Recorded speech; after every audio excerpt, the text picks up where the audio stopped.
tunaendelea kujibu lile swali, kwa nini Roho Mtakatifu kwenye maisha ya muamini?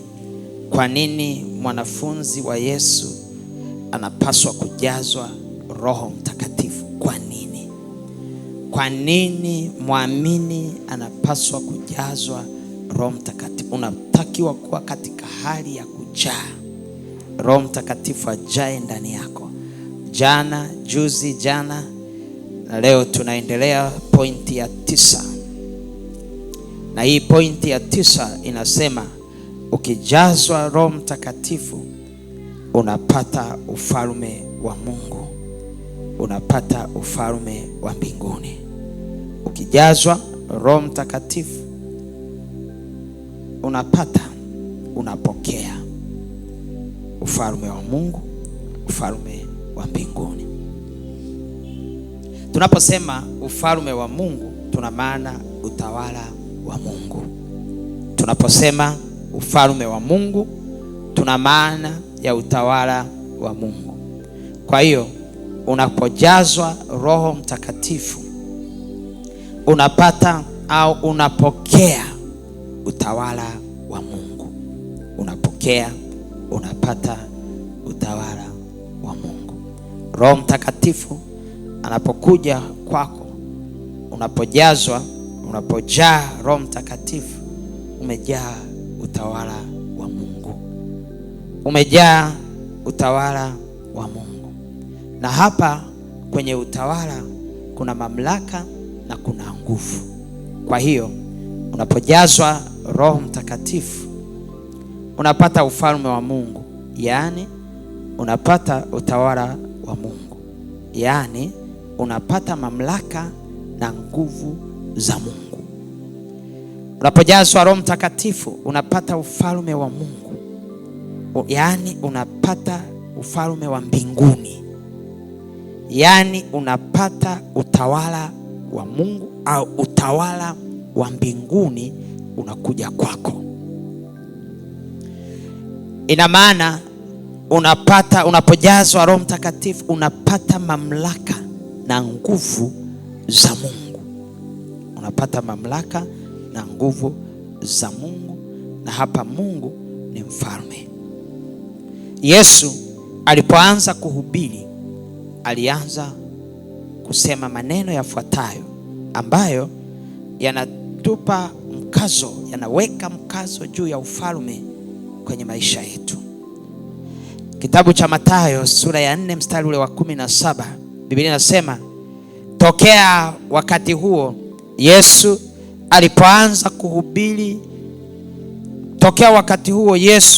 alianza kuhubiri na kusema, tubuni kwa maana ufalme wa mbinguni umekaribia.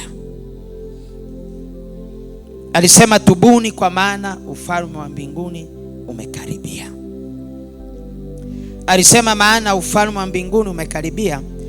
Sentensi hii ya kwanza kabisa ilikuwa tutasema ni opening, ilikuwa ni mahubiri ya kufungua mahubiri yake. Sasa katika uzungumzaji, zile pointi ambazo ni za msingi, kama unazo 20, ni vizuri ukazipanga kwenye oda ya umuhimu na ulazima wa zile pointi. Na pointi ambayo unatamani watu hata kama watabaki na moja wabaki na hiyo, utaisema ya kwanza. Bwana Yesu asifiwe. Kwa Yesu anaanza kuhubiri, anaanza kuambia mpango wake ni ufalme wa Mungu. Amekuja kuleta ufalme wa Mungu. Amekuja kuleta utawala wa Mungu. Amekuja kuleta utawala wa Mungu duniani. Kumbuka, kwa njia ya dhambi utawala wa Mungu uliondoka. Wale waliokuwa wanatawaliwa na Mungu waliasi, walikataa utawala wa Mungu. Adam na Eva waliasi, yani walitenda dhambi. Maana yake walikataa kutawaliwa na Mungu. Unakataa kutawaliwa na Mungu unapokataa amri za Mungu, unapokataa maelekezo ya Mungu. Mungu amesema usiibe. Unapoiba umekataa utawala wa Mungu kwenye hilo eneo.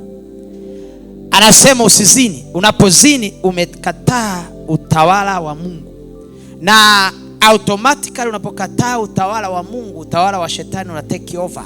There is no vacuum that is left. Mtu haachwi tu azunguke mwenyewe, hapana. It's either God ruling over or devil. Ni either Mungu anatawala au shetani anatawala. Kwa hiyo unapokataa utawala wa Mungu, utawala wa shetani unachukua nafasi.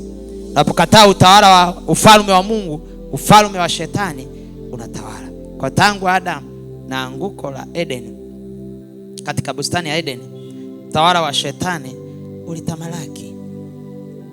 Na Yesu anakuja kuwaeleza sasa, anarudisha ule utawala ambao ulikataliwa, uliondolewa.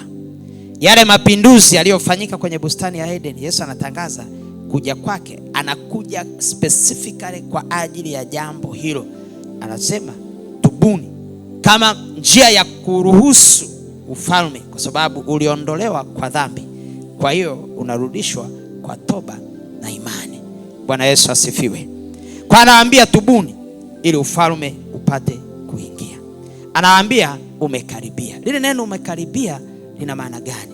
Lina maana kwamba haukuwepo, unakuja na umefika kwenye pointi fulani. Haleluya.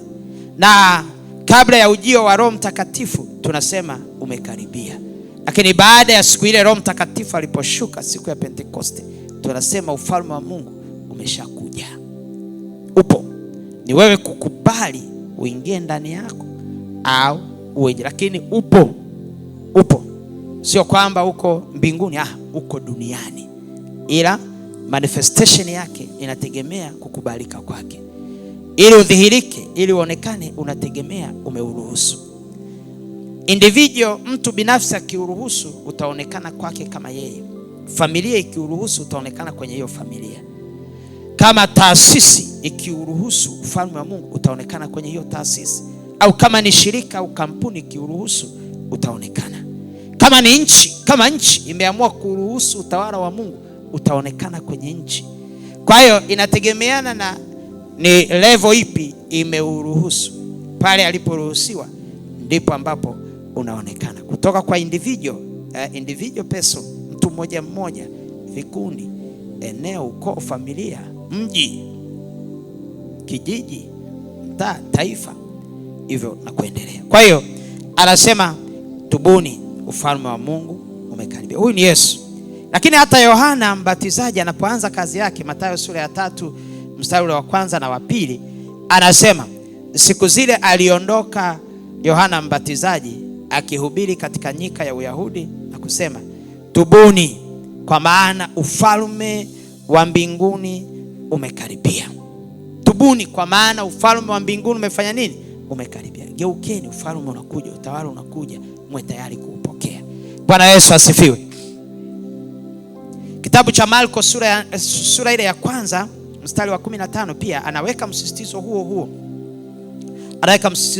Na pale anaongeza component nyingine inayohitajika. Component ya pili ambayo pia ni kati ya hizo component kubwa mbili zinazohitajika ili ufalme uweze kuonekana. Marko sura ya 1 mstari wa 15. Anasema Marko sura ya 1 mstari wa 15. Naanza na 14. Hata baada ya Yohana kutiwa gerezani, Yesu alienda Galilaya akihubiri habari njema ya Mungu akisema, wakati umetimia na ufalme wa Mungu umekaribia. Tubuni na kuiamini Injili. Tubuni na kuiamini Injili. Hapa amesummarize vizuri zaidi. Ameweka vitu vyote vya msingi. Ameweka swala la wakati, ameweka swala la toba, ameweka imani, ameweka na Injili mahali hapo. Hayo mambo yote yanapopatana vizuri, ufalme wa Mungu unafuata nafasi yake. Bwana Yesu asifiwe. Kwa hiyo ufalme ndicho kigezo, ufalme ndio priority, kipaumbele kwa Mungu, kipaumbele kwa Yesu, kwa ajili yako, kwa ajili yangu, kwa ajili yetu wote. Ufalme ni kipaumbele. Na mimi naomba Mungu akusaidie kuanzia leo ufalme wa Mungu uwe kipaumbele cha maisha yako katika jina la Yesu Kristo. Nataka kusikia ameni kubwa. Nataka kusikia ameni kubwa. Kuanzia sasa ufalme wa Mungu uwe kipaumbele cha maisha yako katika jina la Yesu Kristo. Kuanzia sasa ufalme wa mbinguni uwe ni kipaumbele cha maisha yako katika jina la Yesu Kristo. Kuanzia sasa utawala wa mbinguni uwe kipaumbele cha maisha yako katika jina la Yesu Kristo. Sema ameni kubwa. Sema ameni kubwa. Inapokuwa kipaumbele, maana yake the little resources, when it is your priority, resources ulizonazo unazigawanya kulingana na you have to prioritize.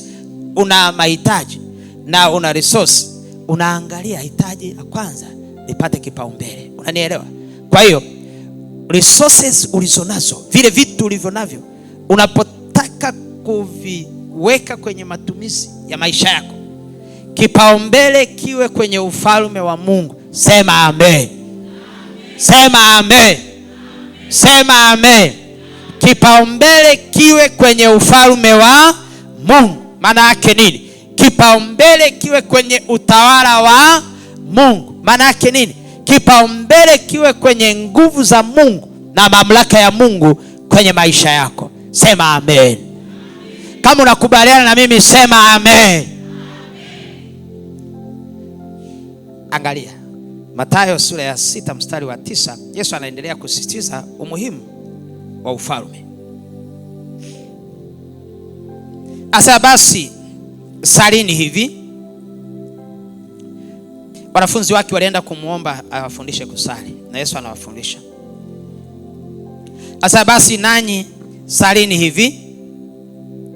Nanyi salini hivi: Baba yetu uliye mbinguni, jina lako litukuzwe, ufalme wako uje, mapenzi yako yatimizwe. Inaendelea. Haleluya. Anawafundisha namna ya kumuomba Mungu. Anaweka baseline. Anasema kwanza jitambulishe, wewe ni nani? Tambulisho ni muhimu sana. Wewe ni nani? Na wewe ni nani? Anawaambia jitambulishe kama mtoto. Ndio maana anasema salini hivi: Baba yetu uliye mbinguni. Identify with God as a son or a daughter. Kama hauna qualification, if you don't qualify for sonship, kama hauna sifa za kuwa mwana, zitafute. Zitafute. Kwa hiyo anawafundisha hivyo na anawaambia mjifunze hivyo kuwa wana. Jitambulishe. Alafu kitu cha pili, ukishajitambulisha kama mwana, msifu Mungu. Sasa jina lako litukuzwe. Msifu Mungu. Msifu Mungu, tukuze Mungu, mwabudu Mungu, fanya hiki, fanya vyote hivyo. Afu baada ya kumpa sifa Mungu, kitu cha tatu, sasa omba.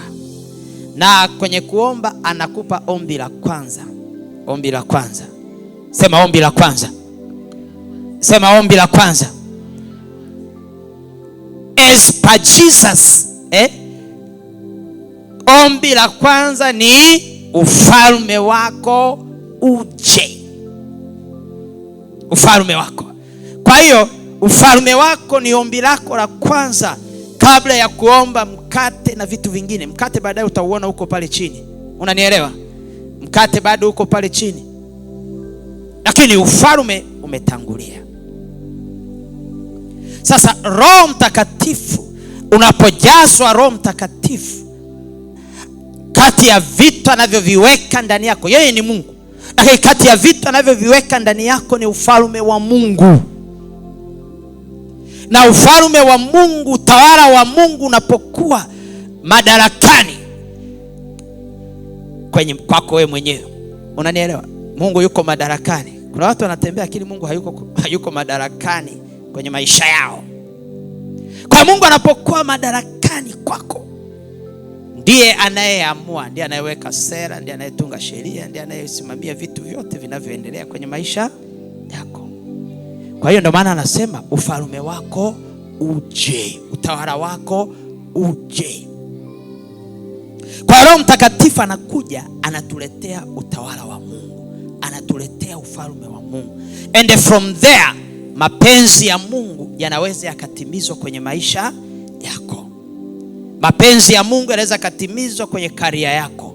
Mapenzi ya Mungu yanaweza katimizwa kwenye duka lako, kwenye biashara yako. Mapenzi ya Mungu yanaweza katimizwa nyumbani kwako, kwenye ndoa yako, kwenye kanisa lako. Mapenzi ya Mungu yanaweza yakatimizwa kwenye eneo lako. Kama ufalme wa Mungu upo.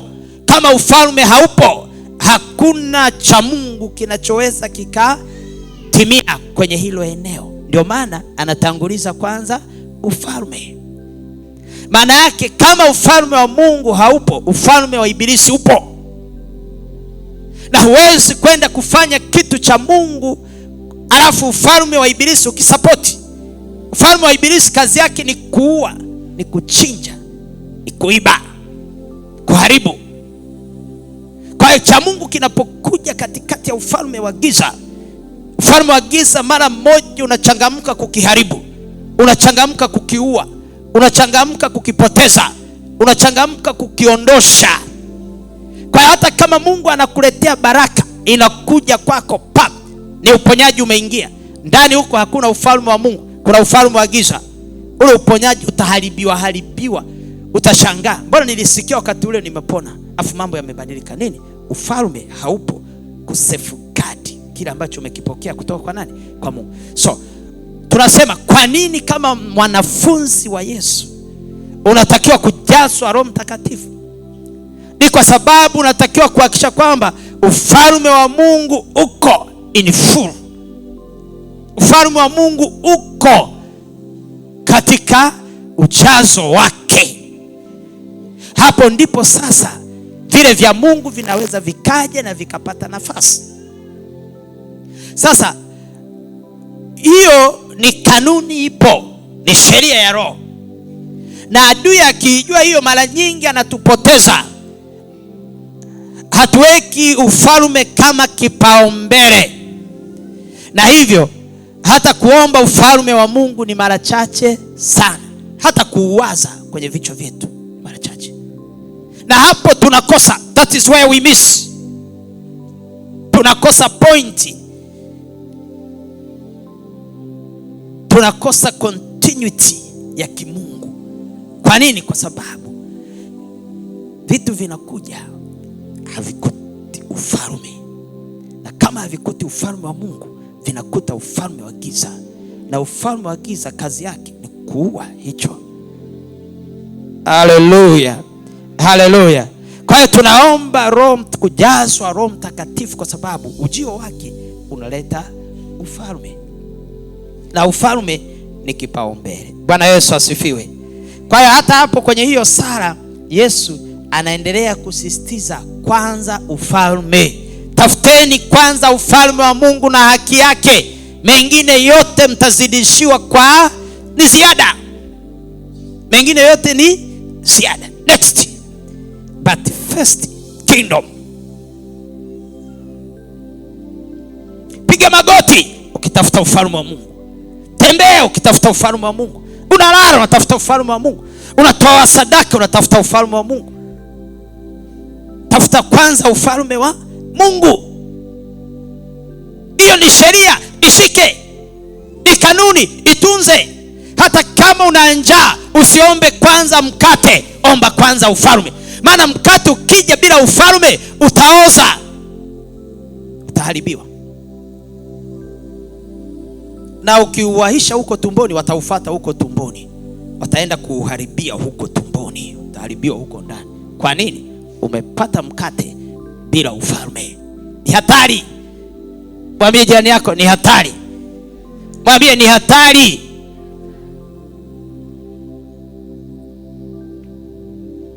Kuanzia leo ombi lako la kwanza litakuwa ufalme. Sema amen. Nasema ombi lako la kwanza litakuwa ufalme wa Mungu. Sema amen. Ombi lako la kwanza litakuwa ufalme wa Mungu. Sema amen. Ikiwa usiku utaomba kwanza ufalme wa Mungu, sema amen. Ikiwa asubuhi utaomba kwanza ufalme wa Mungu, sema amen. Ikiwa mchana utaomba kwanza ufalme wa Mungu, sema amen. Ikiwa umepewa nafasi moja tu ya kuomba, omba ufalme wa Mungu. Haleluya. Maana ufalme, ukiomba ufalme, ili ufalme uwepo lazima Roho Mtakatifu awepo. Ukimwomba ufalme, anajua huyu anachotaka ni nini? Roho Mtakatifu. Akienda huyu basi. Maana kama Roho Mtakatifu hayupo, hakuna ufalme. Haleluya. Haleluya. Haleluya. Mpe Bwana makofi mengi kama unakubaliana na hilo point. Angalia kitabu cha Warumi sura ya 14 mstari wa 17. Warumi sura ya 14 mstari wa 17. Neno la Bwana linasema. Warumi sura ya 14 mstari wa 17. Popote pale unaponisikia leo, ufalme wa Mungu utakuingia kwa namna ambayo hujawahi kuona katika jina la Yesu.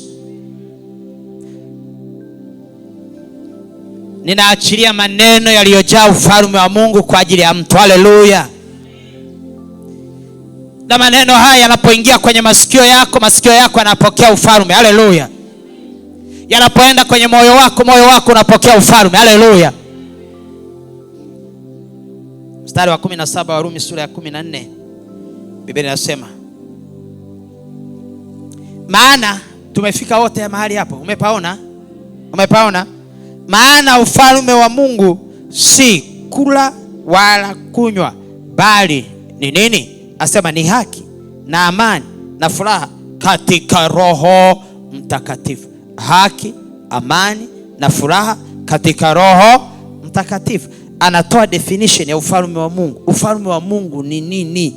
Ufalme wa Mungu ni haki, furaha na amani katika Roho Mtakatifu. Yaani Roho Mtakatifu anapokuja akagenerate haki, akagenerate amani, akagenerate furaha. Ukiangalia hivi, kwanza unamwona Roho Mtakatifu, usianze kutafuta furaha, haki. Kwanza Roho Mtakatifu yupo. Unasema yupo. Hapo nataka umepewa scenario na unataka ku-identify kama ni ufalme wa Mungu au ni ufalme wa giza. Ni nini kina operate? Okay, unaanzaje? Kwanza Roho Mtakatifu yupo. Ukimwona yupo, unasema sawa, naweza nikaendelea. Kama hayupo, hauendelei na jaribio la kama huu ni ufalme wa Mungu au sio ufalme wa Mungu, kwa sababu umekosa key na entry, kitu cha msingi kabisa umekikosa. Kwa hiyo umekosa ufalme wa nini? Wa Mungu. Hata kama kuna furaha, hata kama unaona kitu kinaitwa haki, hata kama unaona kitu kinaitwa amani, kita define ufalme mwingine, lakini si ufalme wa Mungu. Kuna mtu ananielewa? Kama unanielewa sema naelewa. Yes. Kwa hiyo kama yupo Roho Mtakatifu, okay, Roho Mtakatifu yupo. Okay, amani ipo, furaha ipo. Okay, so sasa ufalme umefanya nini? Umekamilika.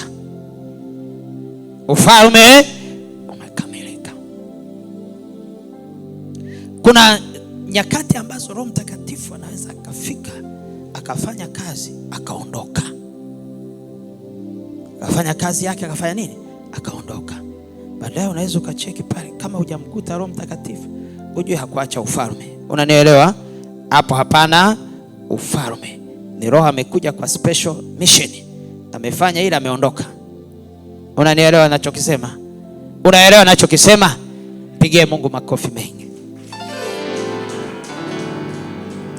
Kwa hiyo ufalme wa Mungu anasema ni katika furaha, ni katika haki. Anaposema haki ana maana gani? Righteousness. Kiingereza anatumia neno righteousness. Righteousness is to be right with God. Kuwa sawa, kuwa sawa, kutenda sawa sawa na vile Mungu anavyotaka utende.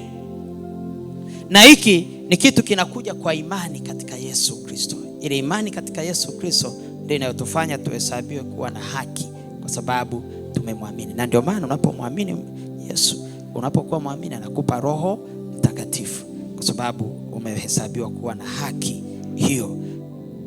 Kwa hiyo kuwa na haki ni kuwa katika hali ya utakatifu, katika hali ya utakaso,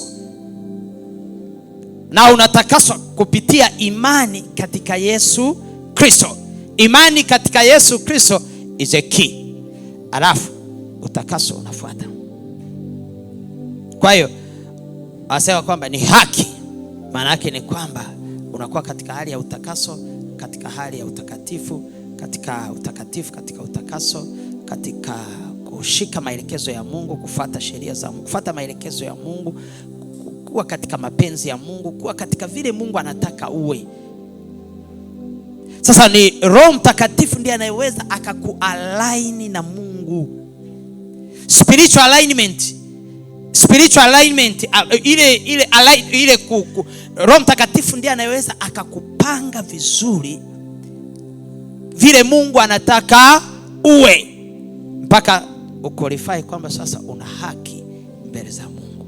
Roho Mtakatifu ndo anafanya hiyo spiritual alignment ambayo inakupa righteousness, inakupa ile kuhesabiwa kuwa sasa wewe uko sahihi, uko sahihi. Nje ya Roho Mtakatifu hakuna anayeweza akakualaini. Hakuna sheria inayoweza ikakualaini mpaka ukapatana na Mungu au ukakaa kwenye mstari wa Mungu. Haipo, isipokuwa Roho Mtakatifu amehusika. Pigie makofi Roho Mtakatifu. Kwa hiyo Roho Mtakatifu ndiye anayeweza akakualaini, akakupanga, akakuweka kwenye mstari ambao Mungu anautaka. Piga makofi kwa Roho Mtakatifu anayetupanga vizuri namna hiyo. Kwa hiyo anasema ni haki, ni furaha, ni amani. Furaha, hali ya kutokuwepo na huzuni, tashwishi, masikitiko, maombolezo.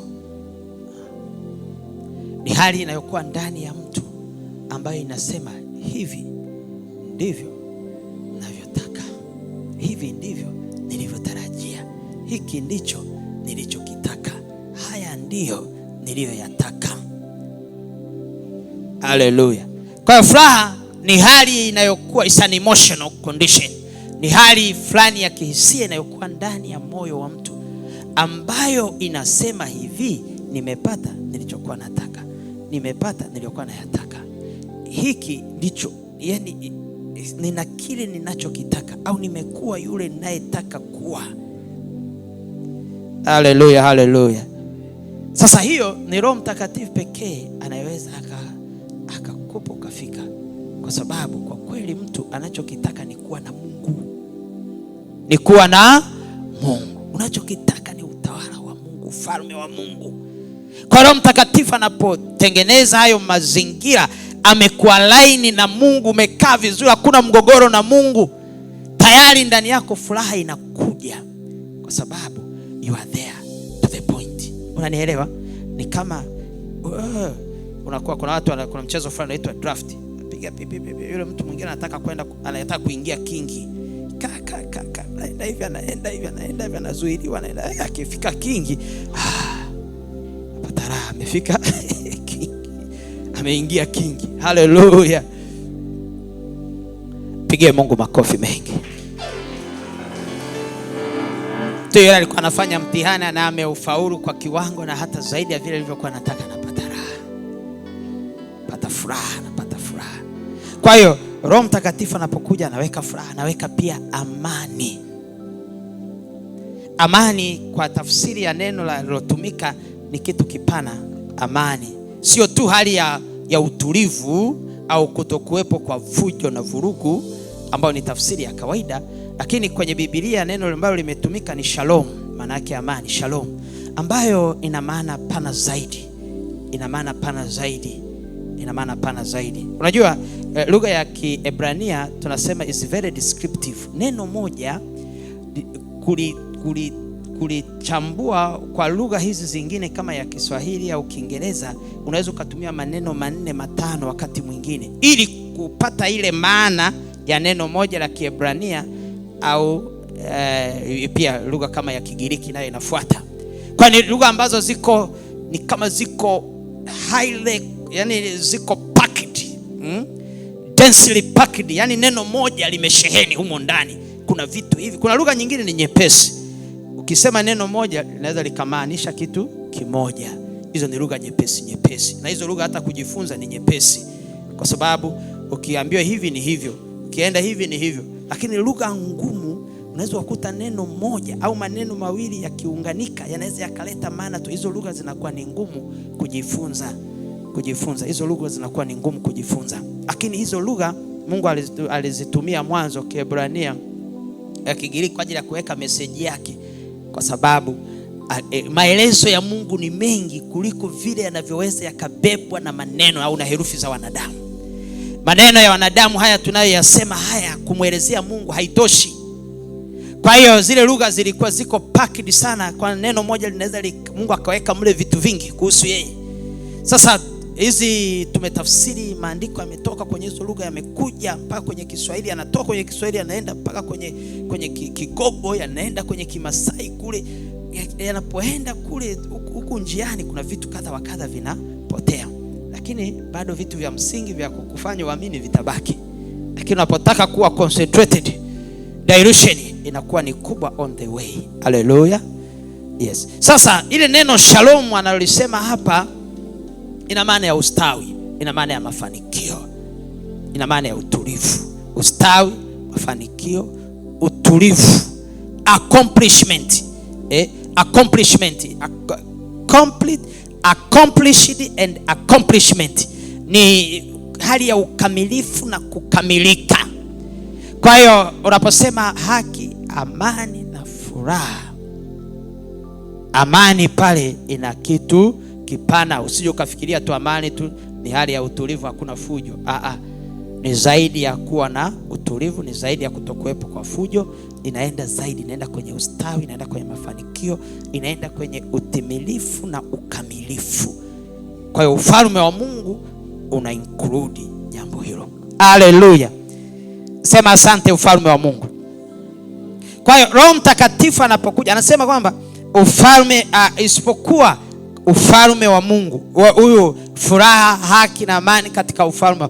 Roho Mtakatifu ni ufalme wa Mungu, ni furaha na amani katika Roho Mtakatifu. Maana yake ukimwondoa Roho Mtakatifu hakuna ufalme.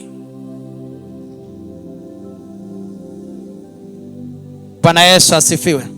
Kwa hiyo kama ufalme ni kipaumbele, Roho Mtakatifu ni zaidi ya kipaumbele. Umeelewa? Kama ufalme tumeona ni kipaumbele namba moja kwenye maombi, sasa Roho Mtakatifu ni zaidi ya kipaumbele. Has to be there as a constant or pi. Watu wa mahesabu wanaita as a constant. Unapokuwa unafanya mahesabu fulani hivi, kuna vitu fulani unaambiwa ili upate majibu, yani hiki kipo. Angalia, hangaika na vingine, lakini hiki kiko pale pale. Hallelujah, hallelujah. Amen. Pigie Mungu makofi mengi. Kwa hiyo kwa mwanafunzi, Roho Mtakatifu is undeniable constant. Kwa mwanafunzi, for a disciple, Jesus Christ disciple, the presence of Holy Spirit, or to be filled with the Holy Spirit, is a constant theme. Kitu ambacho kiko pale, kipo, hakitakiwi kukosa. Kuna hesabu fulani watu wanazifanya, wapo wanazifanya zile, wanasema pi, kuna kitu kinaitwa pi. Pi, unatafuta kipenyo au unatafuta eneo la duara. Kwa mfano, eneo la duara, unaambia kanuni ya kutafuta eneo la duara inasemaje? Anasema sasa na pi r square, where pi is a constant, ipo 22 juu ya 7 or 3.14 is a constant variable, ipo. Sio kaanza kusolve unatafuta value ya pi. Unaweza kutafuta value zingine, lakini value ya pi iko vile vile. Kwa Roho Mtakatifu kwa mwanafunzi ni pi.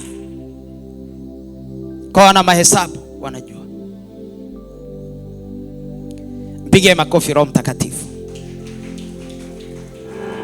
Piga makofi tena kwa Roho Mtakatifu. Piga makofi tena kwa Roho Mtakatifu. Piga makofi tena kwa Roho Mtakatifu. Mpigie makofi Roho Mtakatifu.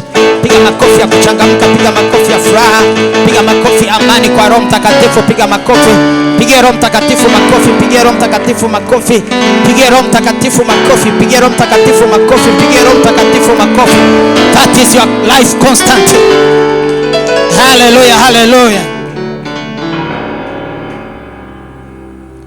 Kwa hiyo Roho Mtakatifu ukikosa pai, huwezi kusolve swali lolote linalosema tafuta eneo la duara. Ukisahau pai, hilo swali umelikosa. Hallelujah. Umelikosa. Haijalishi uko smart kiasi gani, lakini ukisahau pai, umekosa. Na ndio maana kwenye pepa, kwenye mitihani, huwa pai wanakupa pale. Wanakuambia pi equals to hii. Yaani yani hii ni ya muhimu mno kiasi ambacho hatuko tayari kukupa mtihani wa kuikumbuka. Hallelujah. Do you get me? Yaani watahini kwenye mtihani kama ni ya sayansi, ni ya physics, chemistry, wanakuwekea kwenye ile karatasi yako ya mtihani ile value ya pi inaandikwa pale. Ingawa wanajua inajulikana sana, lakini wanaiandika pale uikumbuke. Wanasema ni ya muhimu kwa wewe kama mtahiniwa ukiwa kwenye mtihani. Ni ya muhimu mno kiasi ambacho anayekutahini hayuko tayari kukutahini kuikumbuka. Hallelujah. Umenielewa? It is so important kiasi ambacho hawako tayari kukupa mtihani wa kuikumbuka, kwamba what if ukiisahau na jinsi ilivyo ya muhimu. Kwa hiyo kukusaidia pai iko pale. Na wewe Mungu kukusaidia, Roho Mtakatifu yuko hapo. Hakusema kai jirani yako, alisema anakuja na kaa ndani yako. Anakujaza kai ndani yako, kwa sababu ni wa muhimu mno. Roho Mtakatifu ni wa muhimu kuliko ufalme wa Mungu, kwa sababu ndiye anayeleta ufalme wa Mungu.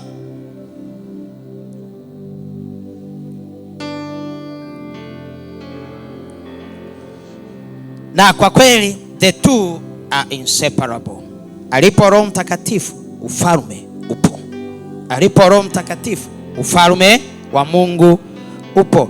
Angalia kile kitabu cha Mathayo, nimalizie kitabu cha Mathayo sura ya 12.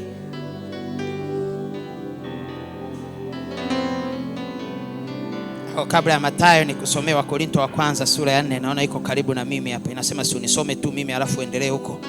Wakorintho wa kwanza sura ya 4 mstari wa 20. Sura ya 4 mstari wa 20.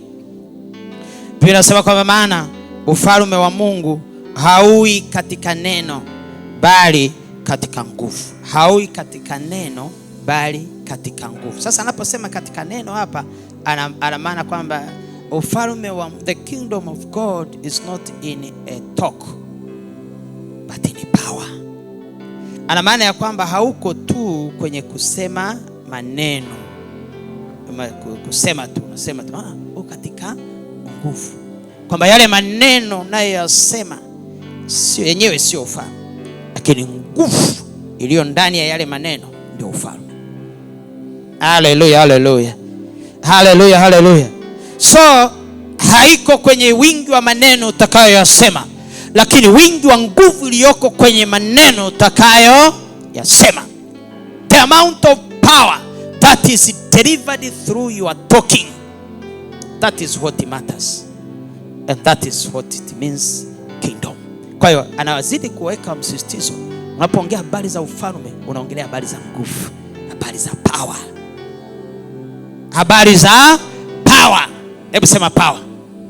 Hebu sema power. Hebu sema power. Unapoongelea habari za ufalme, unaongelea habari za power. Mwenye nguvu mpishe. Sio, unajua Waswahili walisema mwenye nguvu mpishe. Kwa hiyo kama hauna power ya Roho Mtakatifu, utapisha watu. Utawapisha wenye nguvu. Hallelujah, hallelujah.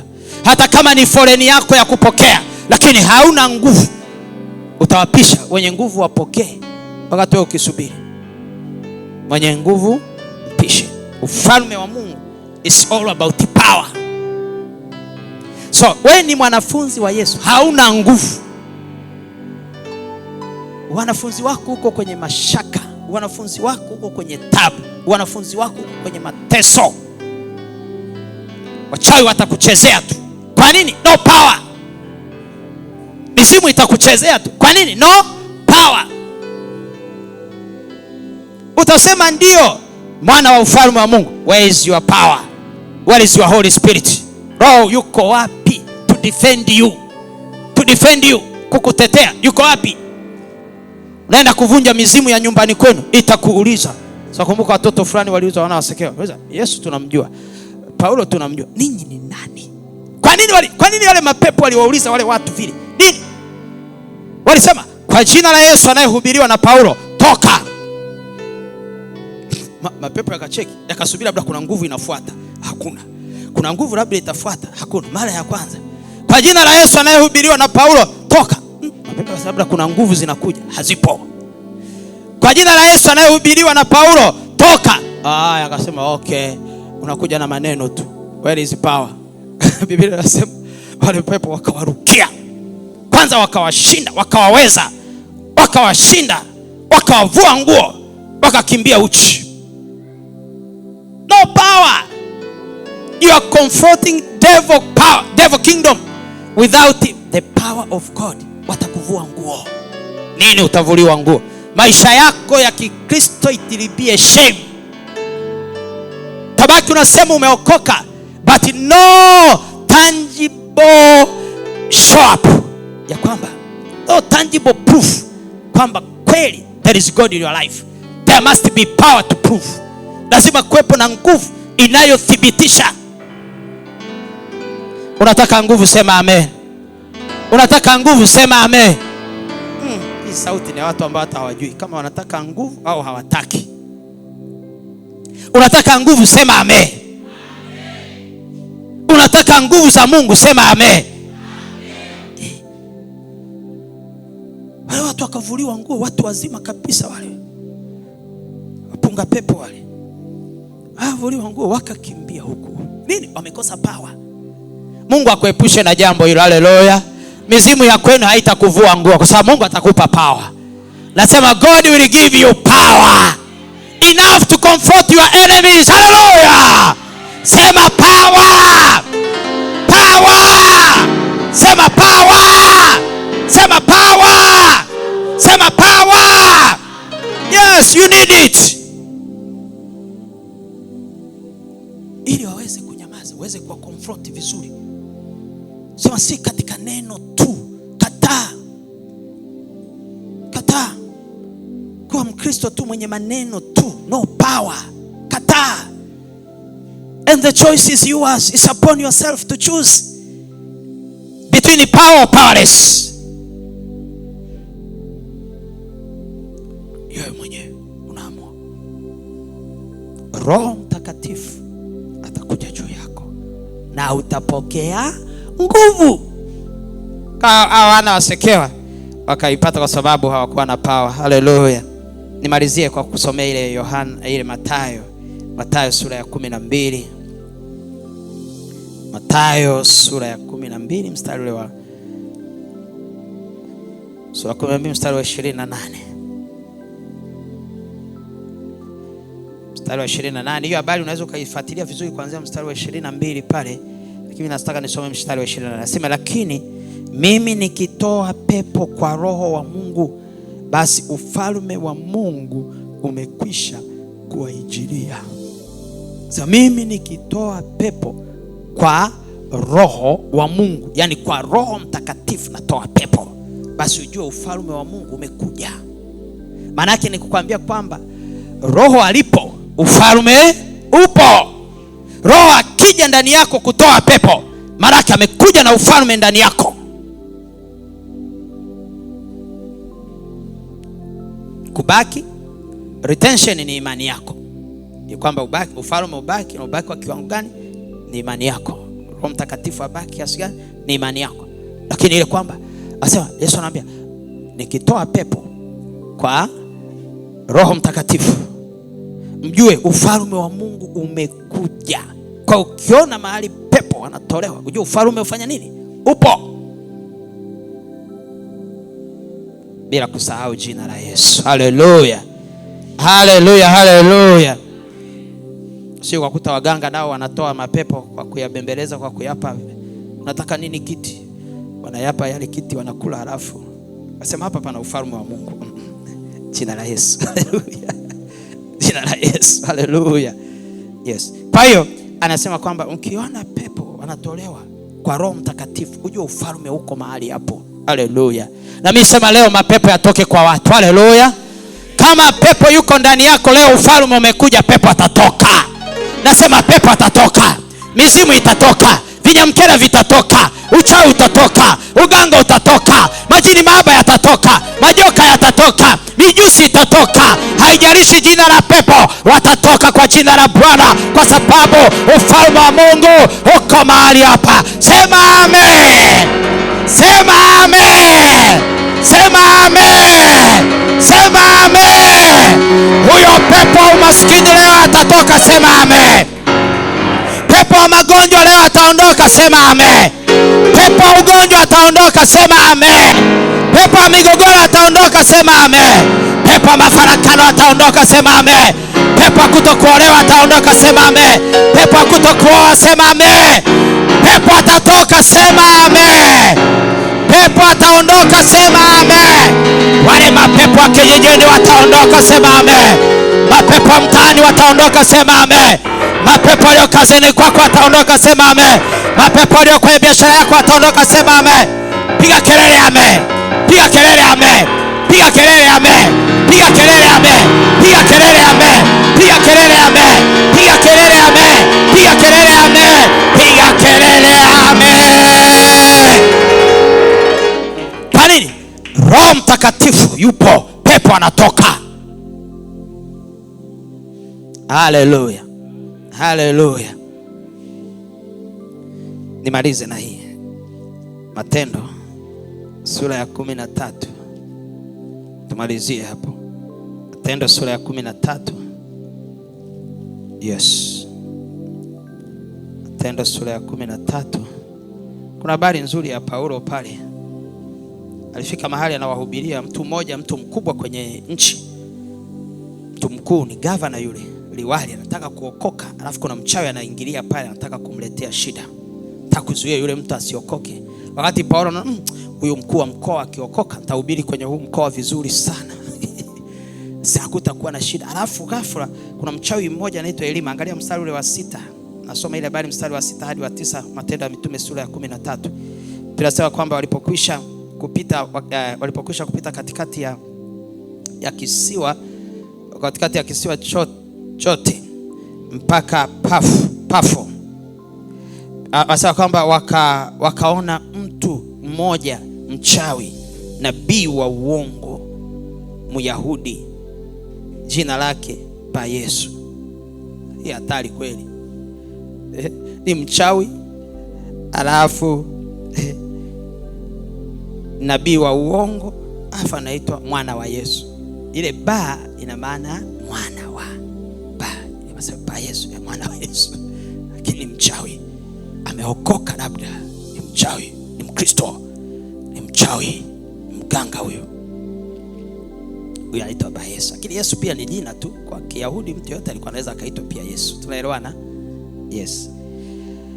Sasa hao jamaa wameendelea pale mbele. Liwali yule Sagio, mtu mwenye akili, atafika mahali anataka kusikia neno, kaenda kupiga injili. Lakini yule mganga, sio alikuwa ni mganga wake huyu mchawi, sijui alifikaje kwenye hiyo hadi. Maana lazima alikuwa ni mchawi wa ngazi kubwa. Paka kwenye vikao vya mkuu wa wilaya yule mchawi yupo. Mkuu yule liwali, mtu mkubwa huyu. Na huyu mtu alikuwa pale. Kwa hiyo lazima alikuwa ni mchawi wa renki kubwa. Renki kubwa. Alikuwa ni mchawi wa renki kubwa. Pia nasema kwamba akataka kusikia neno la Mungu, lakini huyo Elima, yani huyo mchawi, maana ndio maana ya jina lake, akashindana nao akitaka kumtia yule liwali moyo wa kuiacha ile imani. Lakini Sauli ambaye ndiye Paulo, akijaa Roho Mtakatifu, sema akijaa Roho Mtakatifu, sema akijaa Roho Mtakatifu, sema akijaa Roho Mtakatifu, akamkazia macho akasema, ewe mwenye kujaa hila na uovu wote. Hao ni wachawi hao. Mwajua mwana wa Ibilisi. Wachawi ni wana wa Ibilisi. Ukisikia mtu ni mchawi, ujue ni mwana wa Ibilisi. Tena wale wana wapendwa. Unajua kuna wana wengine wanakuwa wanapendwa zaidi. Wachawi ni wale watoto wanaopendwa na baba yao Ibilisi. Sasa asema mwana wa Ibilisi, adui wa haki yote. Haki nimekwambia kuwa sawa sawa na Mungu, kumpendeza Mungu, kutembea katika njia za Mungu, kufanya mapenzi ya Mungu, kushika neno la Mungu, kufanya maombi kama Mungu anavyotaka. Huyu ni adui wa haki ya Mungu, mchawi huyu. Adui wa haki ya Mungu, mchawi huyu. Adui wa haki ya Mungu. Wachawi ni maadui wa haki ya Mungu. Unanielewa? Wachawi ni adui wa haki ya Mungu. Hawataki uishi katika mahusiano mazuri na Mungu. Hawataki uishi katika baraka za Mungu. Hawataki uishi katika mapenzi ya Mungu. Hawataki utunze ahadi za Mungu. Hawataki ahadi za Mungu zitimie kwenye maisha yako. Hawataki mpango ya Mungu itekelezwe kwako. Hawataki uwe safi, hawataki uwe mtakatifu. Hawataki mwisho ukae na Mungu milele. Hawataki kuona mema ya Mungu kwenye maisha yako. Ni wachawi. Sasa huyu mchawi, Biblia inasema kwamba Paulo akamkazia macho, akamkazia macho, akamwambia basi angalia, mkono wa Mungu, mkono wa Bwana juu yako, nawe utakuwa kipofu, usione jua kwa muda. Mara kiwi kikamwangukia na giza, kiwi kikamwangukia na giza, akazunguka na kumtafuta mtu, kumshika mkono na kumwongoza. Haleluya. Paulo akakasirika. Nafikiri alikumbuka wakati ule na yeye alivyokuwa mchawi tu, alikuwa anaua watu wa Mungu, tesa kanisa kule, anafanya nini. Anakumbuka Yesu alimpiga upofu. Akasema hawa wachawi ukiwapiga upofu inakuwa ni dawa inayowatosha. Kwa hiyo akakasirika, akasema na wewe chawi wewe, usione. Kisa kikampiga. Ghafla Elima kaanza kuzunguka. Jamani, nishikeni mkono, mlango uko wapi? Huyu mchawi atawaza kwenda kuchawia huyu. Haleluya. Haleluya. Hata wenzake wakimpitia atawakataa. Wenzake wakimpitia kwenda kuchawia atafanya nini? Jamani, niacheni yaliyonikuta, acha nipambane na hali yangu. Huyo mchawi amepigwa na mtu mmoja aliyejaa Roho Mtakatifu. Leo utajaa Roho Mtakatifu, utawapiga wachawi wanaotesa nyumba yako. Haleluya. Nasema utajazwa Roho Mtakatifu, utapiga wachawi kwenye mtaa wako. Haleluya. Yes, utawakazia macho kwenye ulimwengu wa roho. Unapojaa Roho Mtakatifu, ufalme uko ndani yako. Nguvu na mamlaka ya kifalme iko ndani yako. Unaweza sasa ukakonfront ufalme wa giza. Haleluya. Haleluya. Ukajazwe Roho Mtakatifu na nguvu za Mungu zikaonekane kwenye maisha yako kuanzia sasa katika jina la Yesu Kristo. Ufalme wa Mungu ukatende kazi kwenye nyumba yako katika jina la Yesu Kristo. Kazini kwako ufalme wa Mungu ukatawale katika jina la Yesu Kristo. Kwenye biashara yako ufalme wa Mungu ukatawale katika jina la Yesu Kristo. Kwenye ndoa yako ufalme wa Mungu ukatawale katika jina la Yesu Kristo. Unajua ndoa ambayo ina ufalme wa Mungu, haki, furaha na amani kwenye hiyo ndoa. Hiyo unajua biashara ambayo ufalme wa Mungu upo, haki, furaha na amani kwenye hiyo biashara. Na maana yake ni nini? Faida haitakosa. Utaona unatoka mwendo hata mwendo. Kwa nini? Ufalme upo, Roho yupo. Piga makofi kwa Roho Mtakatifu. Kwa hiyo leo umejazwa Roho Mtakatifu na ufalme wa Mungu uko ndani yako, na ufalme wa Mungu kaendelee kutenda kazi kwenye maisha yako na kwenye nyumba yako katika jina la Yesu Kristo. Amen. Wana wa ufalme tuseme amen. Leo ukienda nyumbani kabla ya kula, omba ufalme wa Mungu. Umenielewa? Una njaa, tumefunga, ndio, omba ufalme. Omba kwanza ufalme. Ufalme wa Mungu. Thy kingdom come. Ufalme wako uje. From there, mapenzi ya Mungu yatatimizwa no matter what. Haijalishi kuna vizuizi gani. Hata mashetani yangeandamana dunia nzima yaje yakae pale. Ufalme wa Mungu umeshuka. Mapenzi ya Mungu yanatimizwa katikati ya mashetani yale. Unanielewa ninachokuambia? Unanielewa ninachokuambia? Kwa hiyo better invest much on the kingdom. Issues of the kingdom. Alafu utaona maisha yenye ushindi na zaidi ya ushindi. Utafurahia ushindi baada ya ushindi. Victory after victory. And a victorious life will be your portion. Itakuwa ni kitu chako. Itakuwa ni fungu lako. Hallelujah, hallelujah. Defeat and failure will be defeat and failure, kushindwa na defeat and failure, kushindwa na kukosa itakuwa ni kitu cha historia kuanzia leo. Hallelujah. Nasema as from now, defeat and failure are the things of the past. Shout amen. Shout amen. As from now, defeat and failure are things of the past. Shout amen. Shout amen. Shout amen. Shout amen. Because you have been filled by the Holy Spirit and the kingdom of God is in you. From today, defeat and failure are things of the past. Shout amen.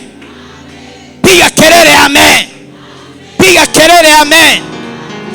Onyesha furaha ya Roho Mtakatifu. Piga makofi yenye furaha. Piga makofi yenye furaha. Piga makofi yenye furaha. Unaondoka mahali hapa ukiwa una muhuri wa mshindi. Nasema unaondoka mahali hapo ukiwa umepigwa muhuri wa ushindi. Unaondoka mahali hapo ukiwa umegongwa muhuri wa ushindi. Because kwa sababu ufalme uko ndani yako. Roho Mtakatifu yuko ndani yako. Unao muhuri wa kushinda. Nasema unao muhuri wa kushinda. Utashinda kaskazini, utashinda kusini, utashinda mashariki, utashinda magharibi, utashinda juu, utashinda chini, utashinda asubuhi, utashinda mchana, utashinda jioni, utashinda usiku, utashinda usiku, utashinda asubuhi, utashinda wiki hii, utashinda siku hii, utashinda hata kesho, utashinda kesho kutwa, utashinda wiki ijayo, utashinda mwaka huu, utashinda mwaka ujao. Haleluya! Haleluya! Haleluya! Kwa nini? Kwa sababu ufalme uko ndani yako na roho wa ufalme yuko ndani yako. Lakini zaidi umepata akili. Umepata akili. Yule mtu aliyepata akili, haya mambo unayoyasema itakuwa fungu lako. Kwa sababu ninakupa akili za kushinda. Na uzichukue hizo akili. Unanielewa? Uende nazo na ukazi apply, ukaziweka kwenye matendo. Kwamba ufalme kwanza, Roho Mtakatifu ni zaidi ya kwanza. Alafu uone vitu vitakavyoenda hivi. Haleluya. Haleluya. Mpe Mungu tena makofi mengi. Mpe Mungu makofi mengi. Nafsi yangu, Yesu wewe kutamani Baba, na roho yangu yaona kiu kama ayala, hata ndivyo maji ya mto.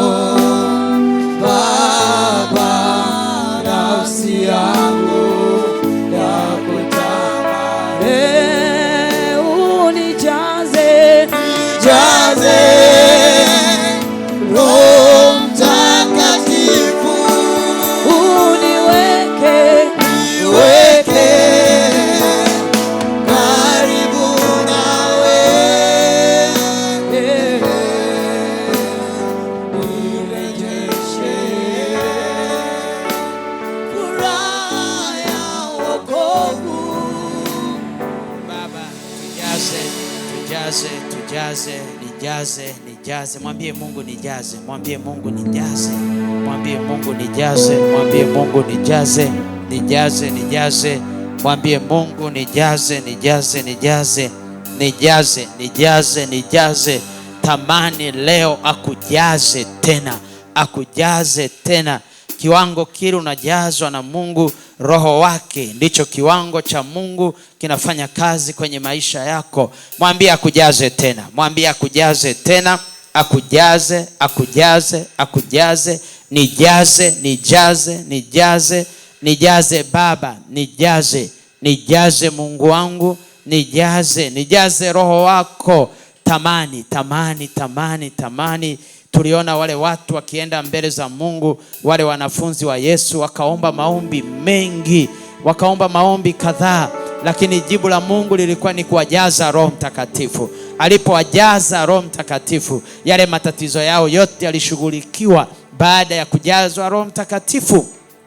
Tamani, tamani, tamani, tamani, tamani Baba akujaze, tamani Baba nijaze, nijaze. Onyesha kiu, onyesha kiu, onyesha hamu, onyesha shauku, kiu na shauku, kiu na hamu ndani yako. Tamani, tamani, tamani toka ndani ya moyo wako. Tamani kujazwa tena, tamani kujazwa, tamani kujazwa, kujazwa tena, kujaa, kujaa.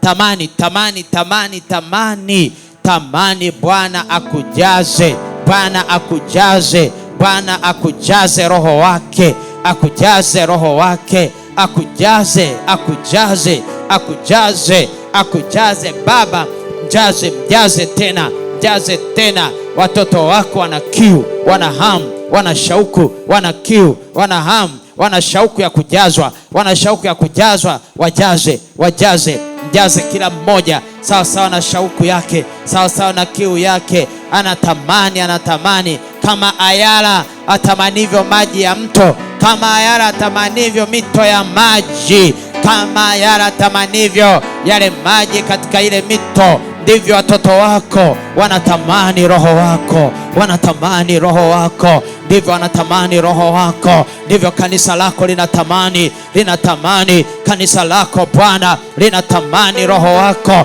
linatamani Roho wako, linatamani kunywa siku ya leo, linatamani kunywa kwa upya, linatamani kunywa kwa upya. Wale watu wenye kiu, wale watu wenye kiu, wale watu wa Mungu wenye kiu, wale watoto wa Mungu wenye kiu, tamani, tamani kujazwa, tamani kunyweshwa tena. Akunyweshe, akunyweshe leo tena, ukanywe katika maji safi, ukanywe tena katika maji safi. Anasema aliye na kiu aje na anywe, aliye na kiu, aliye na kiu. Yesu anasimama, Yesu anatangaza, anasema aliye na kiu na aje anywe, aliye na kiu na aje anywe, aje anywe, aje anywe, aje anywe, aje anywe. Unakunywa bure, unakunywa bure yale maji ya uzima, yale maji ya uzima unakunywa bure. Yule Roho wa uzima, yule Roho wa uzima, yule Roho wa uzima. Riakasaka porosika,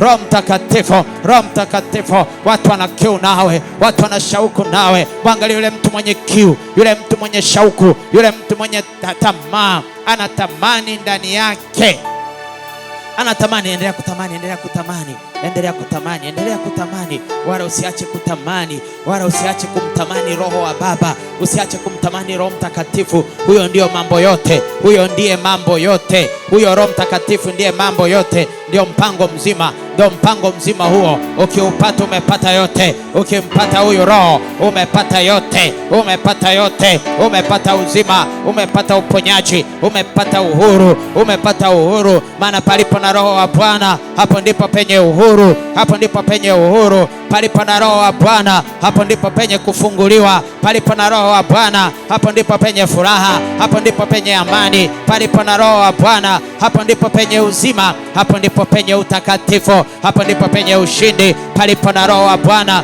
tamani kunywa, tamani, mtamani, mtamani, mtamani. Anakuja kwako sawa sawa na kiu ulio nayo, sawa sawa na hamu ulio nayo, sawa sawa na shauku ulio nayo. Kama ayala, kama ayala tamanivyo maji ya mito Baba,